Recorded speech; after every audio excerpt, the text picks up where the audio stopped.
Good morning and welcome again. I'm very proud of the fact that I'm not late today and I'm actually starting at 9:30 a.m. as I'm supposed to. This morning we are again Tuesday morning at 9:30. We are on Facebook Live and we are also live on radio station 97.5 that is also carrying this broadcast. Since the budget is going to be read by the Minister of Finance next week, Monday, that is October the 7th, I thought it might be useful to deal with some issues related to budgetary matters usually attended to when the Minister of Finance makes a budget speech. And I am not going to do this off the top of my head, although I can do that because I have a good memory of some of the issues and challenges and things said and promises made and performance undelivered.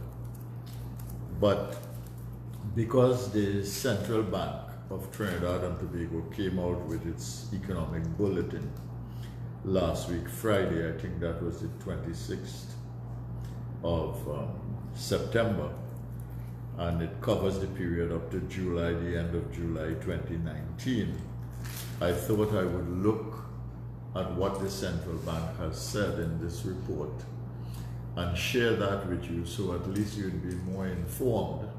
And of course, you yourself can go on the Central Bank website and get the document and read it carefully. It is not a very long document, and there is a narrative as well as statistical information. And the Central Bank documents generally deal in facts.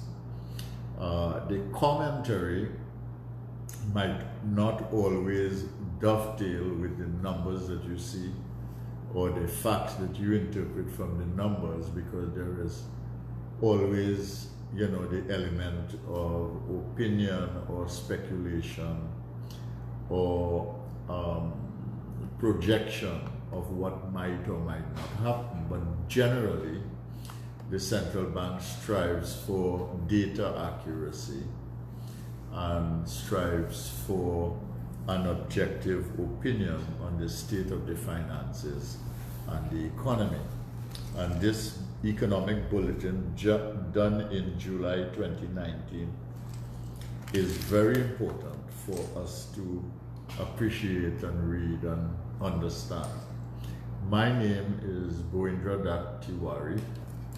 I'm the representative for the UNC in Caroni Central constituency.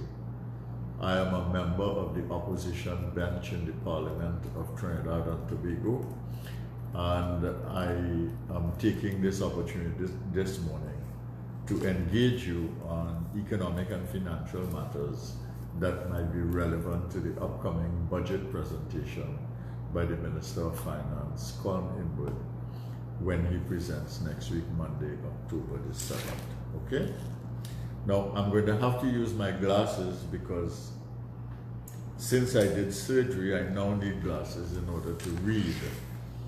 And therefore, to look at this document and to pick up, because it's written in small writing, I will need the glasses in order to do that.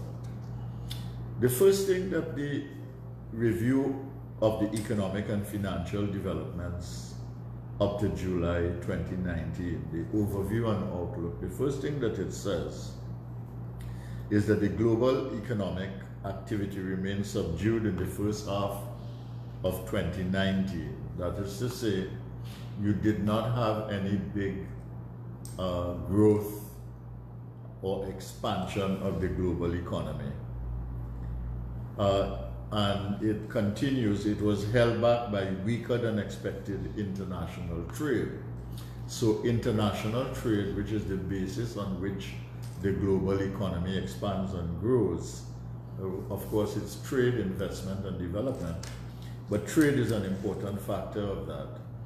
that slowed internationally. And investment also slowed, and they talk about it, the central bank talks about it in the context of ongoing trade tensions between the US and China. But you and I know that in addition to these trade tensions, and the central bank mentions it, there's also the Brexit issue, where the UK has taken a decision to exit the European Union, and that has all kinds of implications depending on what are the terms and conditions of their exit, and when they leave, it is going to raise other issues in relation to those countries that stay within the European Union. So that in itself is going to have an impact, and I think all of you know that recently we had a drone attack on the reserves of Saudi Arabia in oil, and that immediately sent up the price of oil for a short while, and that has had an impact on the global economy and the price of oil.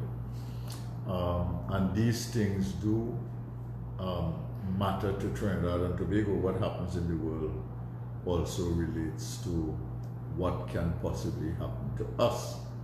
So the central bank mentions these issues, these international issues, as conditioning what is happening in Trinidad and Tobago. In terms of our own energy situation, the central bank talks about the fact that the startup of BPTT's new offshore platform, Angelin, in late February 2019 has kept the natural gas output fairly strong in the first 7 months of the year. So Angelin, which was made possible by decisions made by the Kamala Prasad administration in 2011-2014, continued to provide gas to the country, and that has helped us to prevent a revenue crash, because the increase in the amount of natural gas from Angelin and other sources has in fact buoyed the economy. But the central bank goes on to say that outside of the energy sector, proxies for economic activity in the construction and finance sector suggest a marginal year-on-year improvement, but most of the non-energy sectors remain subdued in the first quarter. Now, what this is saying is that besides the activity in energy, you have very little positive activity elsewhere outside of the energy sector, except for two sectors that it mentioned, construction and finance. Okay? The financial sector, it talks about doing marginally better, and the construction sector, it talks about as doing marginally better as well. But when we read further in the document, what we see is that those same sectors are mentioned in terms of retrenchment. For instance, retrenchments were concentrated in the construction, energy, finance, and business services and transport sectors. Meanwhile, the average number of vacancies advertised in the print media for the period January to August 2019 fell by 9.8% year on year, possibly suggesting a decline in the demand for labor and businesses. So basically, you're saying while they are talking about marginal increases in construction and finance, what you are seeing is that there are also layoffs and retrenchment in all the sectors, including energy, and all the critical non-energy sectors, and that includes construction and finance sector. So the prospect really of buoyancy in these two sectors, finance and construction, is very limited indeed. Okay? So we are also seeing here retrenchment, and we are seeing a reduction in the decline in the decline in the demand for labor. All right, so which means that people are losing jobs and jobs are scarce. Let us look at the public sector debt situation. The central bank says that the public sector debt, excluding debt held for sterilization purposes, increased by 5.8 billion over the period October 2018 to July 2019. Okay? So between October 2018 and July 2019, we increased the debt, the government increased the debt by 5.8 billion, nearly 6 billion. And so the debt is now $101.3 billion,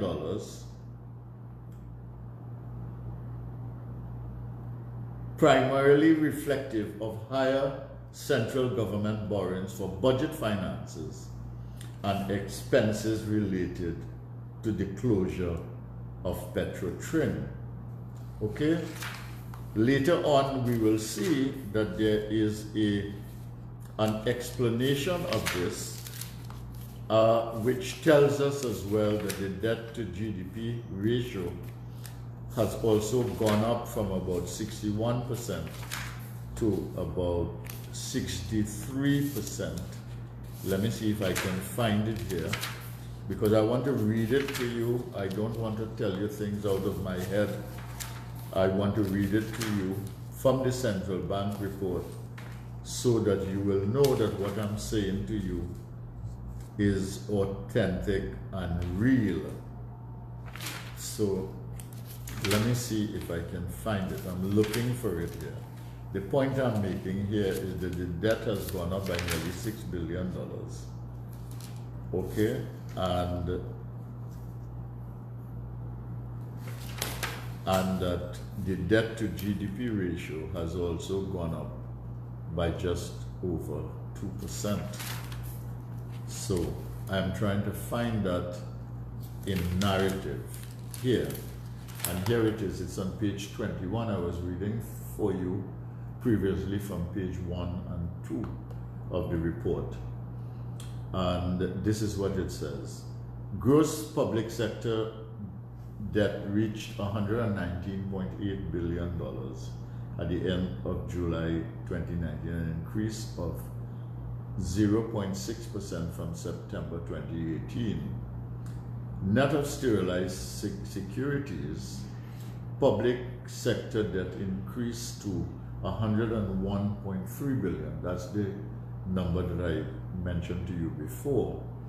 And that now takes us to nearly 64% of the GDP, debt to GDP ratio.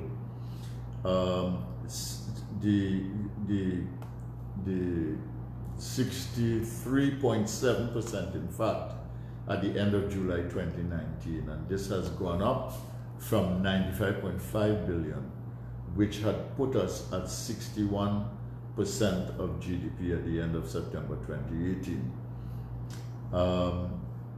So basically, we have a situation as well of rising debt and rising debt to GDP ratios.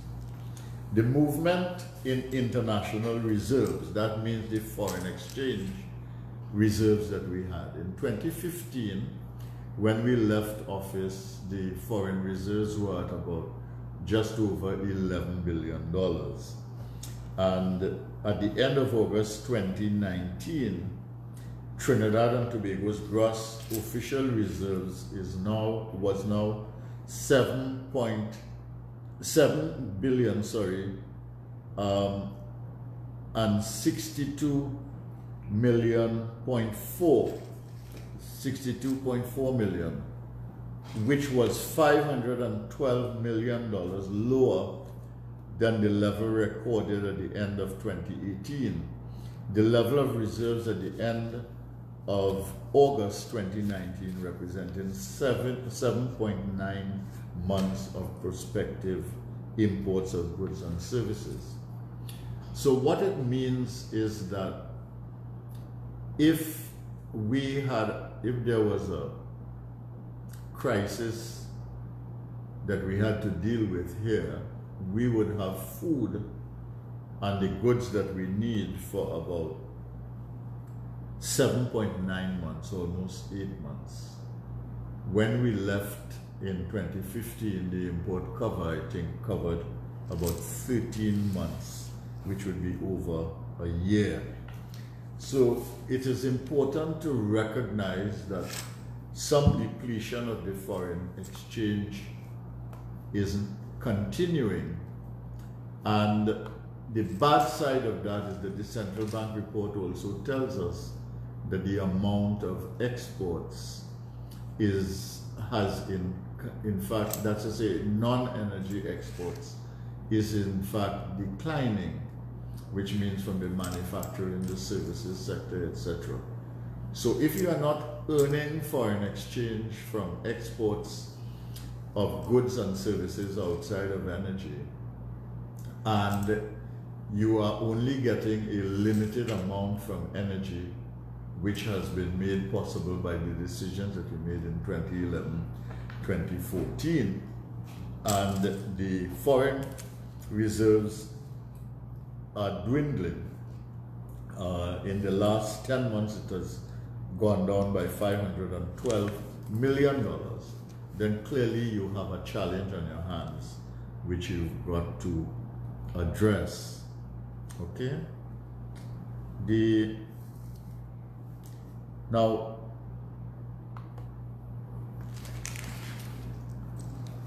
one of the problematic things I find with the report, though, in addition to those things that I've mentioned to you, the problem of the dwindling foreign reserves, the reduced months of import cover, the retrenchment, the decline in the job market, in demand for jobs, both by the employer and of course people are unable to get any, the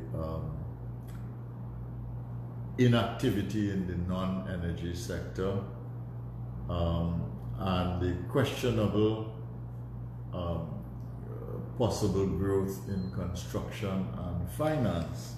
What I find a little troubling is the number that the central bank uses for GDP growth, for growth in 2018, and it does not give a figure for 2019. Now it gives a figure for growth in 2018 of 1.9%. Now that was a figure that the Minister of Finance projected in 2018, I think during the midterm review, and it was just a projection, and we do not have any report from the Central Statistical Office, which the Minister of Finance is on record in the Parliament as saying is the only source of official statistics and GDP data.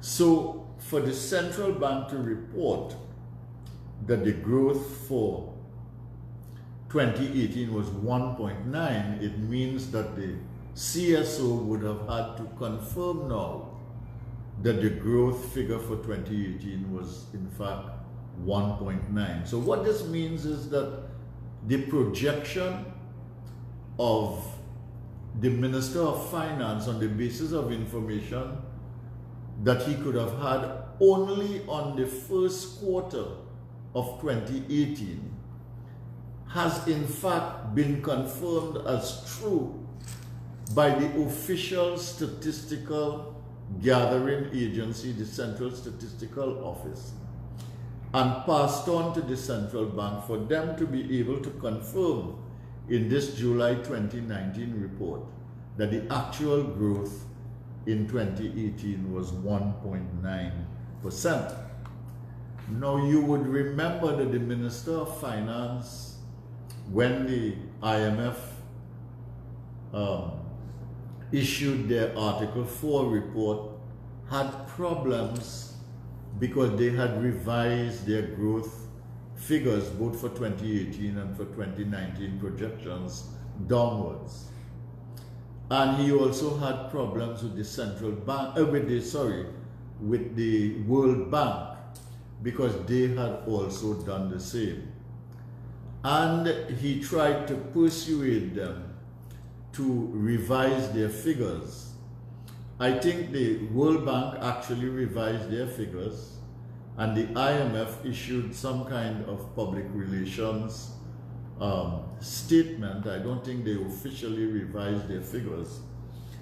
But here we are now with the central bank confirming to us that the growth for 2018 is 1.9.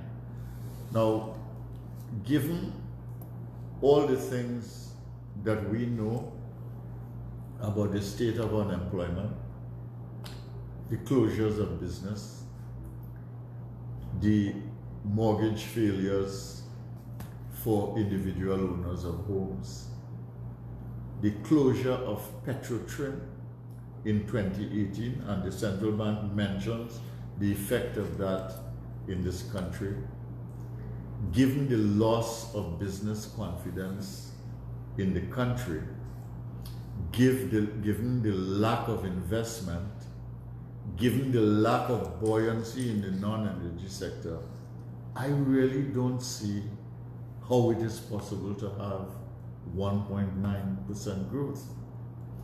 And how a wild projection based on too limited information in 2018 could become a reality, reinforced by the Central Statistical Office, and then brought here as authentic information by the central bank of 1.9%. I find that very troubling, very disturbing. And I'm sure that the Minister of Finance is going to have a story for us in the presentation of the budget on October 7th. So I am waiting to see and waiting to hear.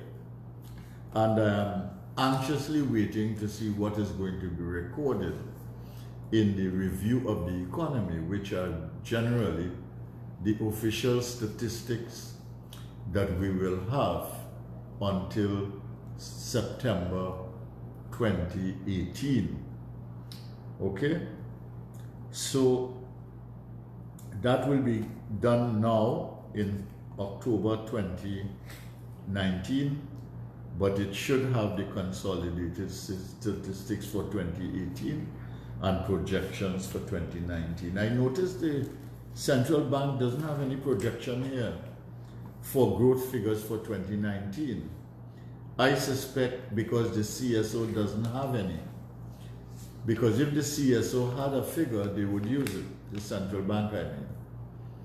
And so I am anxiously waiting to see what is the growth projection for 2019, sorry. And I am waiting to see that because I am disturbed by this figure. You know, in order to have a growth of 1.9% in 2018, when the official figure here for growth in 2017 was minus 1.9, you would have to have a 3.8% real growth in 2018 in order to move from a minus 1.9 figure in 2017 to a plus 1.9 figure in 2018. And that is why I find all of this incredible, given the other statistics that we have and the narrative that we have from the central bank. Okay? So I'm simply flagging that. There are other issues related to this, but we will deal with that during the budget. let us wait and see what the Minister of Finance says. You know, he's a very bold fellow, and he says everything that he says with authority and command, and with contempt for all challenge to his issuance of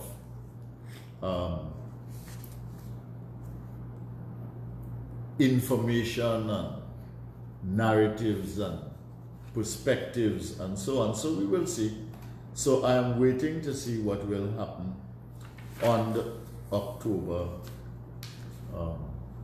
7th. Both the printed documents and the narrative that is going to be woven by the Minister of Finance. All right, when you look further, I'm looking at page 10 of the report now. Okay, let me tell you what is the situation as reported by the Central Bank on Energy. All right, Angelin facilitated a 2.1% year-on-year increase in the production of natural gas, while liquefied natural gas LNG production increased by 3.3% year-on-year. The increase in natural gas output resulted in a marginal increase of activity within the exploration and production sector during the first quarter of 2019. Okay? So, as I said before, and the central bank articulated on page 1 and 2, Angelin was responsible for growth in the natural gas sector, which is why the financial aspect of revenue of the government did not in fact collapse. But the central bank also said the crude oil industry showed a sharp decline in crude oil production of 13.2% associated with the continued maturation of oil fields. Data for the second quarter of 2019, that was in the first quarter, indicated a further fall-off of crude oil production, 11.0%, reflective of the maturation of the local acreage. So in the energy sector, you had two sides, a boost in natural gas, but a decline in oil production. And let us look at non-energy.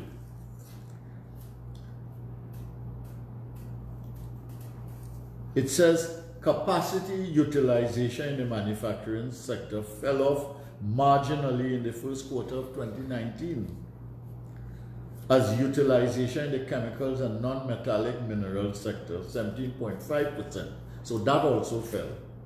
And the assembly type and related industries declined also by 1.1%.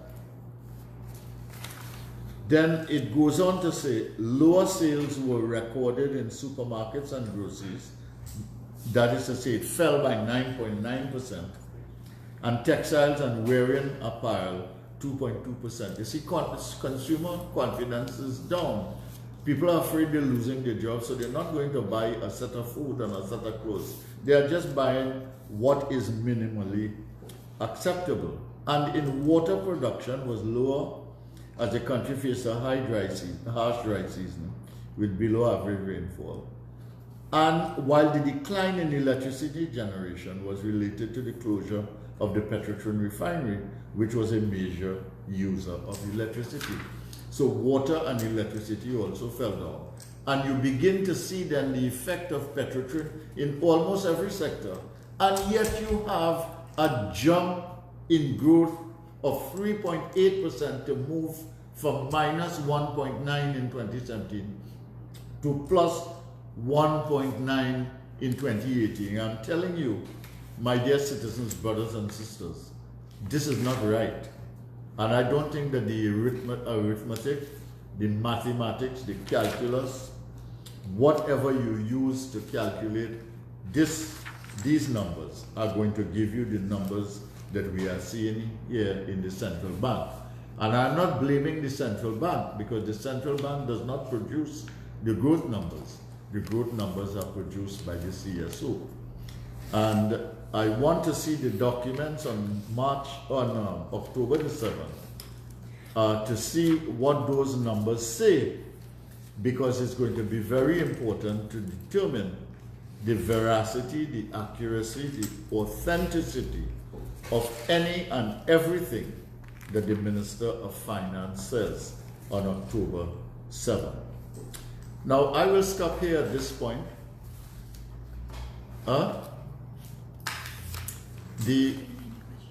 Okay, I will stop here at this point, or maybe I will make a few comments on some other issues.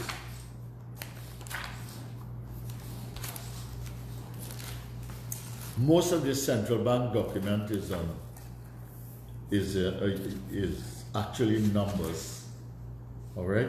Numbers that it generates as well as numbers that it gets from elsewhere. And what is happening is that I am questioning this growth number, and I want to see what is the narrative that the Minister of Finance weaves on October 7th in order to justify whatever he might say in the budget speech of 2019, which he will present, which will really be the 2019-2020 budget, and which will be the last budget that this government is supposed to present for the country. Now, ladies and gentlemen, I want to tell you something else about the debt situation in the country. One of the things that the Minister of Finance has been doing is borrowing heavily from the central bank. The exchequer account is now over $40 billion, the highest it has ever been in the country. And I am not saying so, I'm basing this on the numbers provided by the last report of the Auditor General. And the central bank overdraft, all right, which the government came here to increase, they passed legislation to increase the amount that government could borrow in overdraft from the central bank, is over $12 billion. In 2015, we had taken the overdraft up to $9 billion. You would remember that, and the Minister of Finance was very vociferous in coming to the Parliament and saying over and over again that because we had borrowed this $9 billion from overdraft, which in fact we had arranged to pay. And the former Minister of Finance, Larry Hawaii, had gone in to see the new Minister of Finance, Collingwood, and showed him where the money was going to come from to reduce the $9 billion overdraft to zero in less than 4 months. But in spite of that, they kept saying that we were running the country on fumes, etc. I wonder what the country is being run on now in Trinidad and Tobago with an overdraft of over $12 billion and an exchequer account of over $40 billion, the highest that it has ever been, both in overdraft and exchequer account in the history of Trinidad and Tobago. So, you see, this government weaves narratives, all right? It is into propaganda and spin. And when you get the facts, it really defies every allegation and every assertion that they make about what is happening to the economy.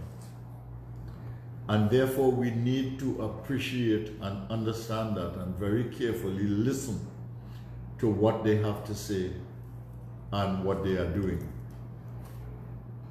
This budget is going to be the last budget that they present to the country. And because it is going to be the last budget that they present to the country, it is very important to note what they are going to do. The question is whether this last budget is going to make any difference in terms, given that they have already presented 4 budgets and 4 midterm reviews? I don't think so. If we did not get growth in the energy sector except for the decisions made by the Kamala Prasad Bisesa government in 2011-2014, then we are not going to get any more growth in the energy sector now beyond what has already been done by our government when we were there. Because a number of things remain to be done. We will hear what the Minister of Finance says about it. They have done the negotiations that gave a better price to the energy producers. That created problems from for the downstream. Those things have not yet been settled.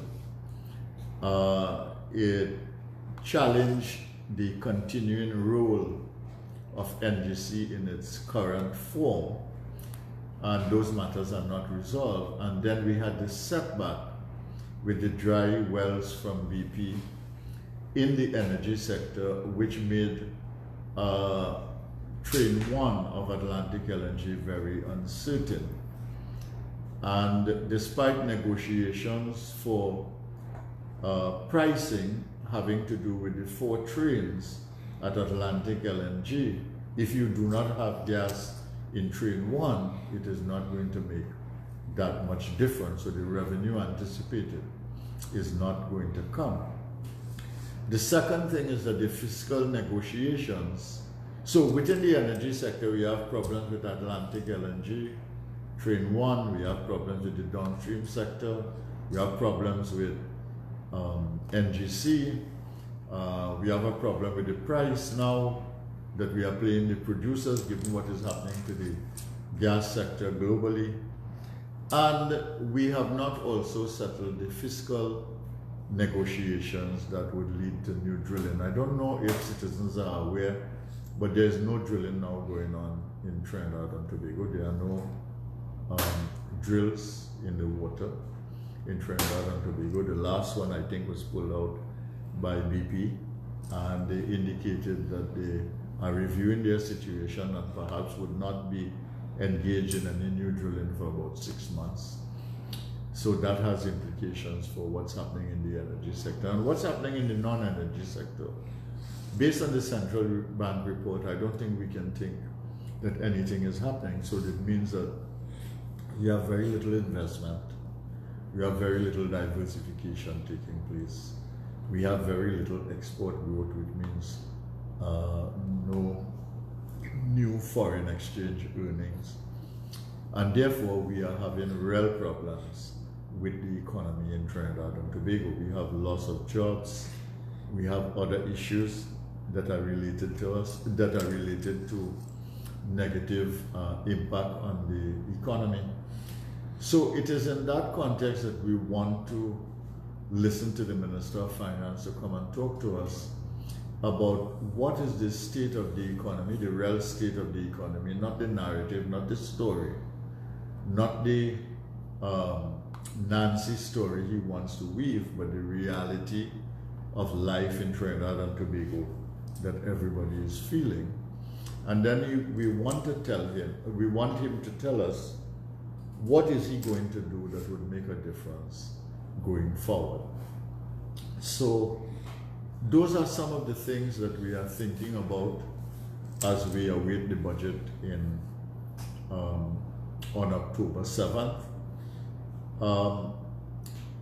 The government, as you know, raised a bond recently, or at least came to the parliament with a bond recently to raise 100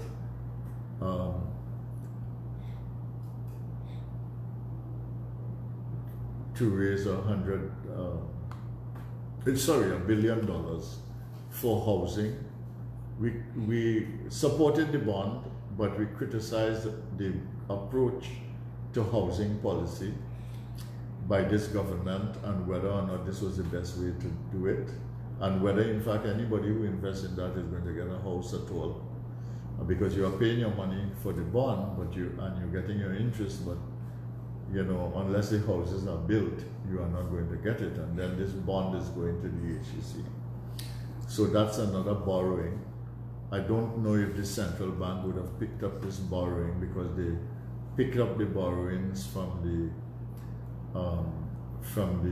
Andean Development Bank and the borrowings that were done by UDICOT for their particular projects, and the borrowings brought for the hospitals and other things, but they did not mention the $1 billion bond for the housing, so that would take it up by take the debt up by another $1 billion. I don't know if you know that based on the debt situation perhaps up to a year ago, 17.5% of the revenue of this country was being used to repay debt in Trinidad and Tobago. So as it goes up, the issue is not just the rise in the debt to GDP ratio or the accumulation of the amount of debt, but also our ability to repay the debt from the revenues that we earn. And our revenue at the highest point is only going to be about $43 billion. And our expenditure now is about $53 billion, which means that we have a deficit situation, a continuing deficit situation. And the issue arises, how long are we going to continue with this deficit? How are we going to continue with this deficit and continue to accumulate debt? The GDP is not growing. The debt to GDP ratio is growing. The amount we'll have to pay back from revenue, the percentage is going to increase. And that really is the kind of problem and dilemma that we are facing as a country. So unless the government can come to us and show us with clarity what these challenges mean and how we are going to overcome the problems, then the budget is really meaningless for Trinidad and Tobago, and it's not going to make any difference in terms of the last 4 years. Okay? So I want to stop at this point, and we will, I don't know if you have any questions. If you have any questions, I'll be happy to answer them. I started on time this time, 9:30, so that I will have to end at 10:30 or before. It is now 10:13, and I will try to take any questions that you have so that I can answer. Yeah. So good morning, Dr. Tewarie. One of the questions that our viewer had this morning is, in your opinion, how can the country benefit from the upcoming world-famous Carnival festivities as a business instead of the current model that does not bring back any returns? I've been checking the Ministry of Tourism website over the last couple of years. No promotion or mention as to date. Well, as you indicated, the person who asked that question, Carnival can be a big, very, very big industry. And it is something that should be linked with the tourism industry. Because why do people come to your country? People come to your country because you have something that they can see or experience that is different. Okay? And they come to your country because you make something, you do something, or you make something happen. Every year we make Carnival happen, and it's a beautiful festival. It's a very participatory festival. By and large, it is peaceful. That peace has been threatened perhaps over the last few years more than before, but by and large it is peaceful.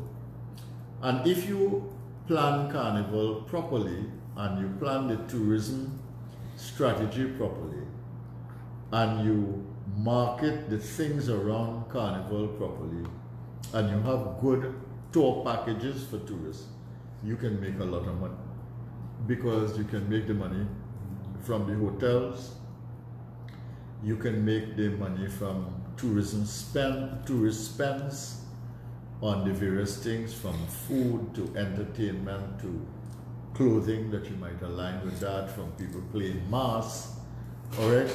So that it can in fact be done like a business. And I think that what has to be done with Carnival really is that the state has to be stop being the main controller of Carnival. I don't think the Carnival on Labor Day in New York is controlled by the state. I don't think the Carnival in Toronto, successful every year, is controlled by the state. I don't think the Carnival outside of London is controlled by the state. And there are many carnivals around the world that have derived from Trinidad and Tobago Carnival, and in which basically private sector get involved and people make money. And the way the state can make funds is by securing a part of the proceeds from the private sector players who are able to turn these things into profit. And because they are businesses as well, you also get taxes. But what it would mean is that the state would not have to put out so much money either. So the first thing to do in Trinidad and Tobago Carnival is to determine what it is the state is prepared to pay for and subsidize, and what it is the state is prepared to hand over to others without subsidies, so that they can make a profit and the state can reap a benefit out of it. So you have to approach Carnival as a business, understanding that it's also culture, and understanding also that there is a people's dimension to it, there's a historical dimension to it. There is also precedents that we have to take into account if we do anything new with it. And the second thing is that we have to latch on to a heavy marketing strategy for Carnival together with the private sector, because the bands also attract tourists here. The hotels try to attract tourists here. And we then have to manage on the ground what we have during the week leading up to Carnival for people to do that can generate income and that can help to build an industry, and what can happen the week after Carnival so that you have an industry for a week after Carnival as well. In addition to that, you have to make things that can be sold, that people would want to buy. Not things that you like, but things that they like, things that the customer like. And then we can go into the production of these things. I don't see, for instance, why somebody leaving Trinidad couldn't buy a mask as a souvenir that they put on a wall when they go. If it is not very bulky and not very heavy and easy to carry, that is something that they can buy, and we can make thousands of masks in Trinidad and Tobago. It doesn't have to relate to any band, or the bands themselves can do that related to the bands, and so that you have some kind of authenticity between the masks that you make and the bands that the people experience. So that is just one thing, but there are 1,000 other things that can be done. And first of all, you have to treat Carnival as a business, understanding the other dimensions that I mentioned. You have to treat tourism as a serious business in which carnival is the attractor. And thirdly, you have to have a business-like approach to this, in which the government is not the sole controller of carnival.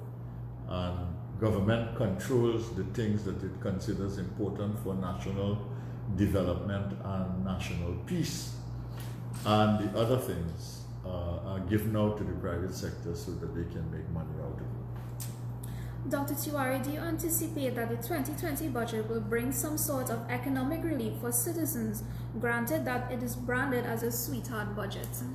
It is possible that they may do things that would ease the pain, the burden that people have now, because it's been very hard. Food on the table is tough. Stretching your paycheck to meet the requirements of living is tough. Transportation is tough. People are not buying luxury items. They are hardly purchasing clothes.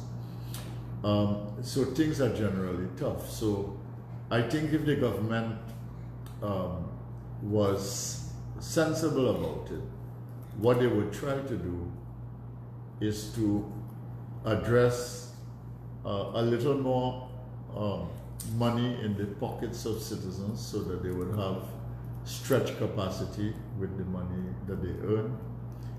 And secondly, they would do something about employment, because when you are unemployed, you have no income. And when you have no income, you are really cornered in a life of poverty.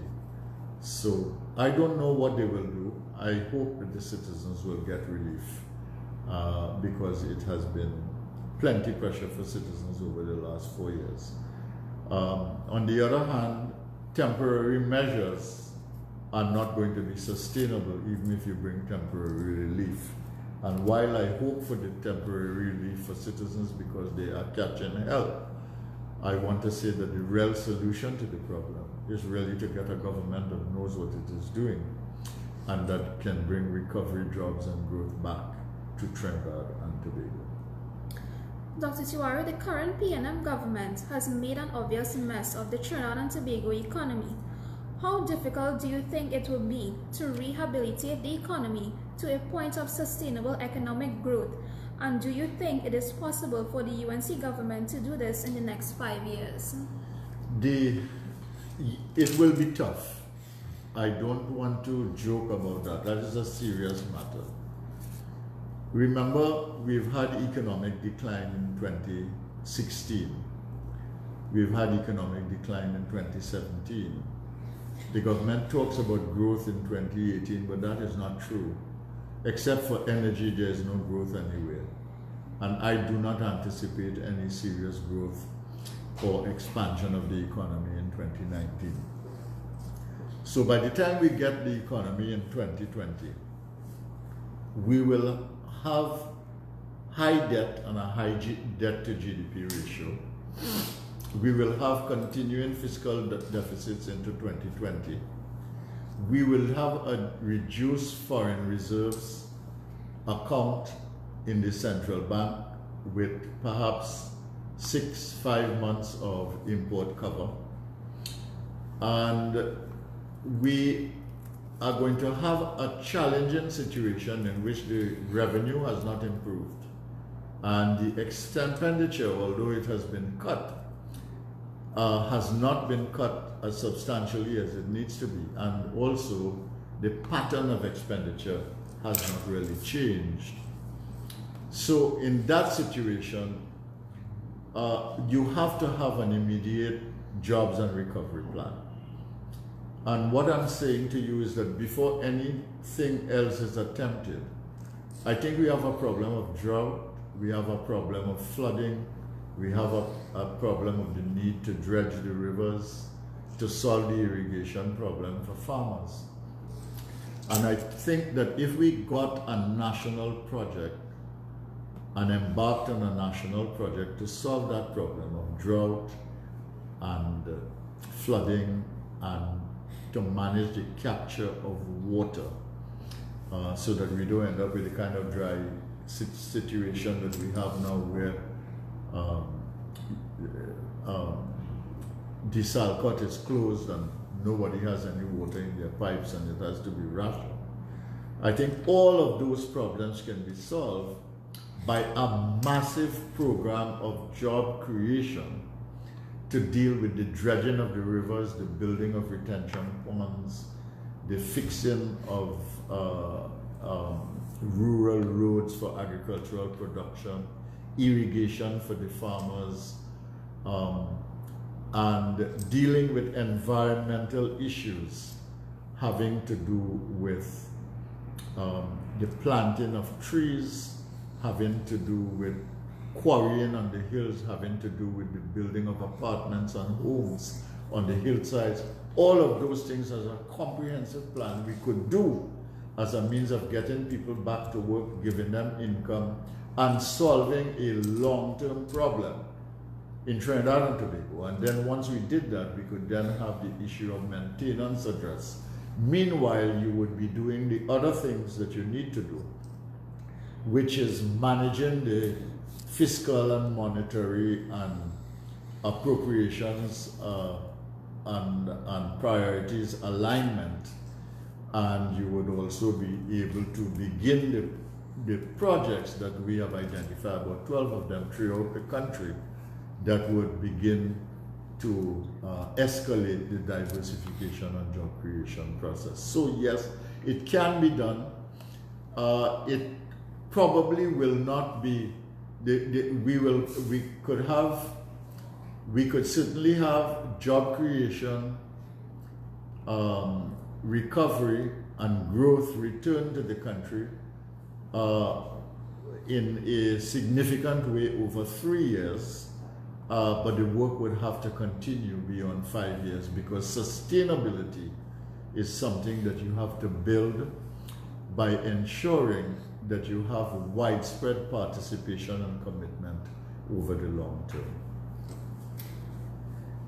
Dr. Tewarie, how can the budget be structured in order to address issues in the educational system, such as teaching methodologies and declining student populations, since it directly affects the future of the sustainability of the nation in all facets? Yeah, education is a very important thing, and most international institutions writing now about development focus on the issue of personal security and national security. Education and health as being critical factors in determining the true state of development of that country. Because if you have to live in fear of crime all the time, it's a problem. If you do not get a decent education, you don't have as many options. And if you do not have good health, your lifespan is cut short and your quality of life is poor. So those things are very important. I don't know what you can do in the budget to deal with the issues of curriculum and things like that. Well, you have to do that by government policy. I think what the government can do is we spend a very high part of the budget on education, and we need to continue to support education as an enlightened country.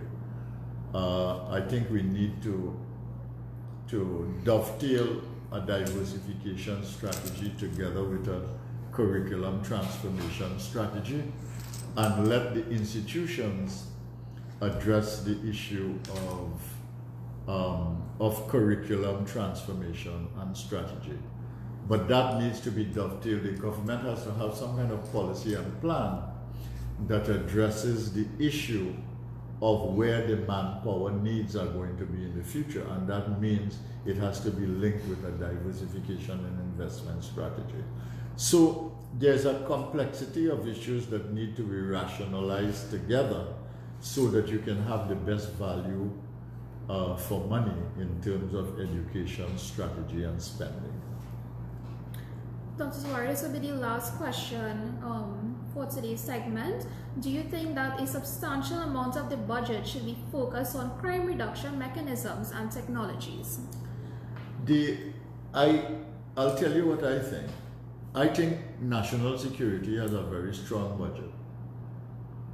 They probably have the highest budget, if not the highest, probably the second largest budget in the country, but I think it's the highest if I'm not mistaken. And the question is the pattern of expenditure for the budget. I think that the National Security Ministry needs to look at its budgetary allocation and see where spending will make a difference in terms of gang reduction,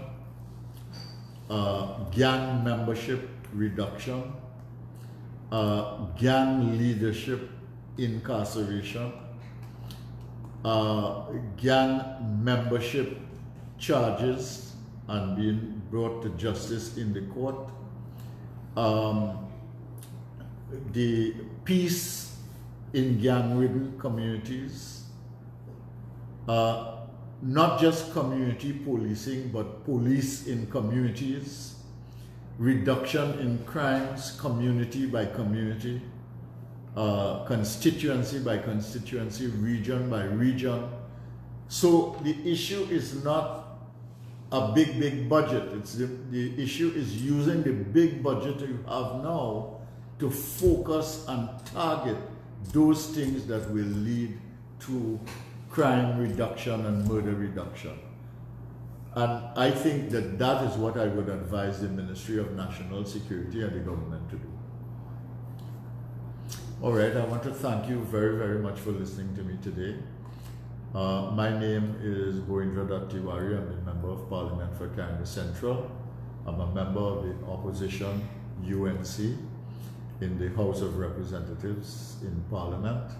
The leader of my party is Mrs. Kamala Persad-Bissessar, former Prime Minister, now leader of the opposition. And it has been a pleasure to speak with you today on issues related to the budget and to answer some of your questions. Thank you very much for participation. Those of you who listened on 97.5, I want to thank you very much for listening to me. And I hope what I've said has been of value to you or of interest to you. And you can always send me an email to let me know, or send me a message on Facebook, and I can respond to you privately if you wish, or publicly if you wish, because most of the things that I say have to do with nation building and have to do with the betterment of the country and for the purpose of public good. So I would be happy to share those with you or with anybody else. Thank you very much for listening to me. Have a great day today.